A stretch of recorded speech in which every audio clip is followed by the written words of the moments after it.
Now, it's not always what you're cooking, but it's how you're cooking it that could be costing you potential weight loss. Now, when people usually cook their food, whether it be fish, chicken, or steak, or whatever not, I know you guys are putting butter on it. You make it flavorful, you need that, but also you have your olive oil. And I'm sure when you cook your eggs in the morning, there's an alternative there where you put both of them, sometimes even other alternatives that are not the best. You got your cheese and stuff, but there's a few easy remedies that you can put in your food to not have to cost you those calories, where you can actually eat them.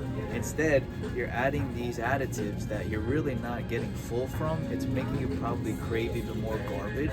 So things like coconut oil cooking spray, it's an all natural and it's 0 calories. That's the main point. You got your Pam, that's an olive oil flavor, and you got your spray butter, that's 0 calories, but you also have the beauty of seasonings. And this is the greatest alternative you can have with 0 calorie stuff. If you want to make your stuff, number one, taste good, number one, not have to feel so bloated after, and number two, not cost you calories, how can you argue with me?